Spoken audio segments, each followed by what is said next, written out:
जिंदगी का सबसे बेस्ट समय हमारा बचपन होता है। ये बोलकर वो अपने डायपर में हगने लगे तो मैंने इस बात पे थोड़ा गौर किया और मुझे पता चला कि यस, बचपन सच में बहुत रैंडम होता है। बचपन में एक बार साइकिल की चेन चढ़ाते समय मेरा हाथ आ गया तो मैं भाग के अपने अपाहिज दोस्त को भी ले आया कि उसके भी हाथ आ जाए। बचपन में मुझे मेरी दादी का चरित्र सही नहीं लगता था क्योंकि वो मुझे डेली नया तारा दिखा के बोलती थी वो तुम्हारे दादाजी है। बचपन में मैं थोड़ा भोला भी था, ऐसे फालतू किसी को उंगली नहीं करता था, वरना फिर मैं 9 तक ही गिन पाता था। एक तो तब कोई भी आके गिनती पूछ लेता था और उंगली करते समय गिनना कितना मुश्किल होता है पता है। बचपन में मैं और मेरा भाई हमेशा WWE देख के लड़ते थे क्योंकि माँ बाप की चाहते लड़ने लायक थी नहीं। एक तो मेरा छोटा भाई बचपन में बहुत शांत स्वभाव का था, बेचारा स्कूल में भी सीनियर से बुली होता था। हाँ, वो सीनियर मैं ही होता था।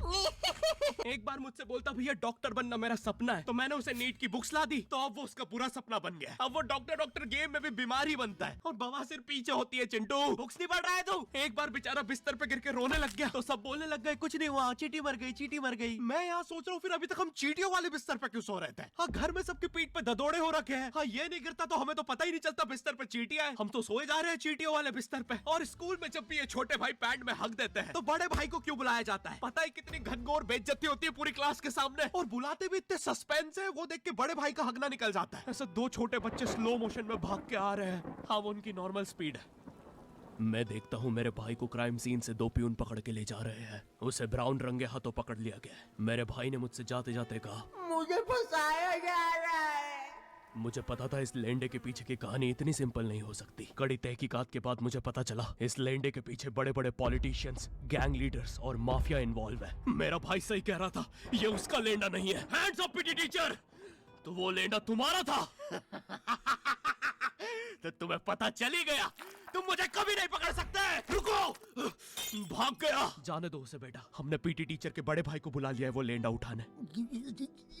लेंडा आपकी नजदीकी सिनेमा घरों में पड़ा होगा तो देख के पैर रखना। ये चैनल पे जितने भी अजीब और गरीब चीजें तुम देखते हो, ये मैं और मेरे भाई की लाइफ में हमेशा होती रहती है और इसलिए हमने ये चैनल नॉट योर टाइप बनाया था। मेरे भाई ने कहा तू बोल और मैं एनिमेशन करता हूँ, और लो बन गया नॉट योर टाइप। आपके अरे अभी भी लेंडा लगा हुआ है। बचपन में बोले जाता था कि तुम जितने दांत तकिए के नीचे रखोगे तुम्हें उतने ही रुपये मिलेंगे। तो मैंने दादी की 32 ही रख दी तो मुझे 32 रुपए मिले। वो 32 ही 7,000 की थी। जो पिटा हूं ना मैं घर पे, साली स्कैमर दांत वाली परी चांदी का दांत ले जाके 1 रुपया देती है। दांतों से याद है बचपन में सब सूखा बॉर्नविटा खाते हैं क्योंकि दांत दूध के होते हैं। ठीक है, ये वाला जोक हटा दूंगा। बचपन में मुझे चुड़ैलों से बहुत डर लगता था। एक बार मुझे चुड़ैल के पैर के निशान दिखे तो मैं उल्टा भागा, पर फिर मैं चुड़ैल के ही घर में आ गया। हाँ, मैं पट्टी में भूल गया था उसके पैर उल्टे होते हैं, तो फिर मैंने सोचा इसका पीछे से सर फोड़ देता हूँ। सर फोड़ने गया तो वो उसका मुंह निकला। फिर से भूल गया कि साली चुड़ैलों के बाल भी मुंह पे होते हैं। आदमी को पता चले तो चले कैसे। जब मैं छोटा था नींद में बिस्तर भी बहुत गीला करता था। मेरी मम्मी हमेशा गुस्सा करती थी कि सोने से पहले सुसु किया कर। अब उन्हें कैसे बताऊं, फिर गीले बिस्तर में मुझे नींद नहीं आती। बचपन में मुझे गुस्सा भी बहुत आता था तो मेरी मम्मी ने मुझे एक रेड स्टोन की अंगूठी पहना दी, और सरप्राइजिंगली उससे मेरा गुस्सा इतनी जल्दी उतरने लग गया क्योंकि अब मैं जब अंगूठी पहन के लोगों को पीटता था तो गुस्सा इतनी जल्दी शांत होता था। वैसे ये अंगूठी मुझे एक बाबा जी के आश्रम से मिली थी। जब मैं वो आश्रम में गया था वहाँ एक बहुत ही हॉट सी बंदी मुझे देख के बार बार स्माइल करे जा रही थी, तो मैंने भी मौके पे चौका मारा और जल्दी से अपना नंबर पेपर पे लिख के उसकी तरफ फेंक दिया। वो बंदी ने भी बड़े प्यार से मेरा नंबर उठाया और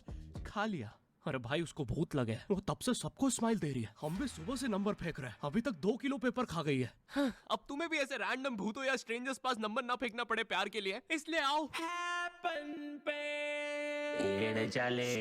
यहाँ तुम्हें मिलते हैं तुम्हारी कॉमन इंटरेस्ट के लोग। मुझे बॉर्नविटा बहुत पसंद है। मुझे भी रोहित। आओ मनबुद्धि हैंडशेक करते हैं। हैपन पे मिलती है आपको उन लोगों की प्रोफाइल्स जिनके साथ आप पाथ क्रॉस करते हैं। यहाँ तुम अपने एरिया के लोगों की प्रोफाइल्स भी देख सकते हो। यही नहीं, जो लोग तुम्हारे फेवरेट स्पॉट पे जा चुके हैं, यहाँ तुम्हें उनकी प्रोफाइल्स भी मिलती है। तो अभी जाकर अपना नेक्स्ट क्रश स्पॉट करो अपने ही मनपसंदीदा स्पॉट पे। तो अभी जाकर डाउनलोड करो, लिंक डिस्क्रिप्शन में। Thank you.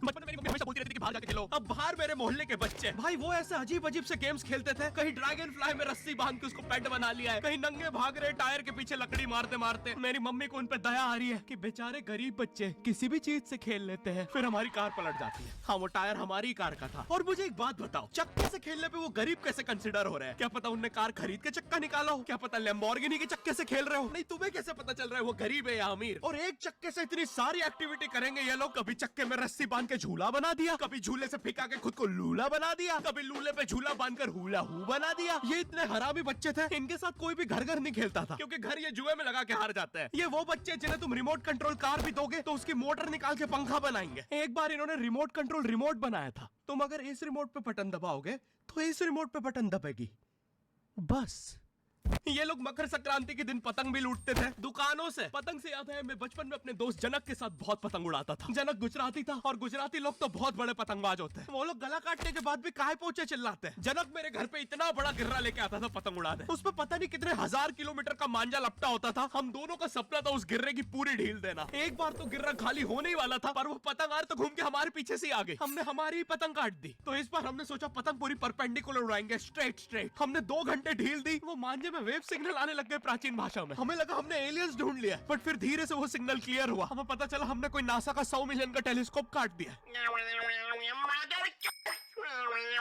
पतंग नीचे ले, टेलीस्कोप काट दिया।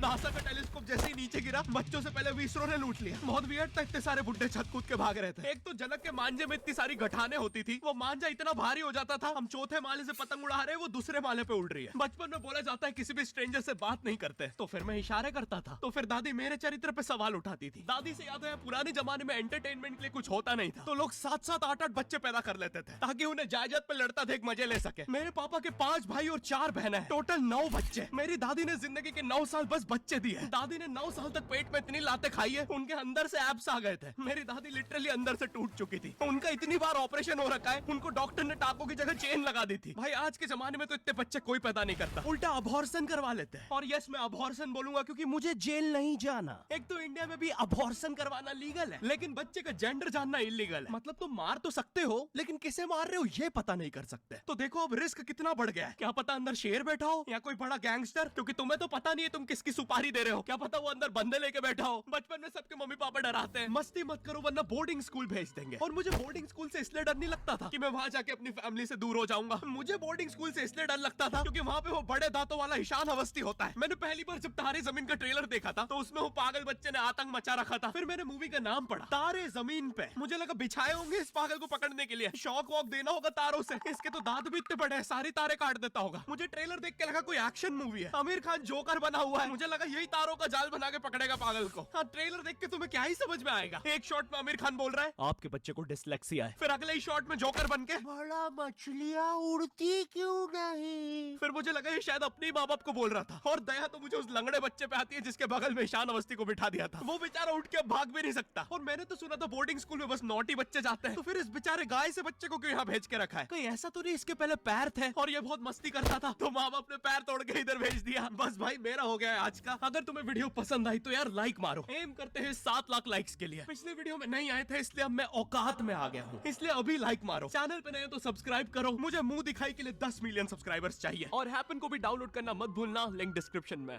मैं भी जा रहा हूँ, बाय।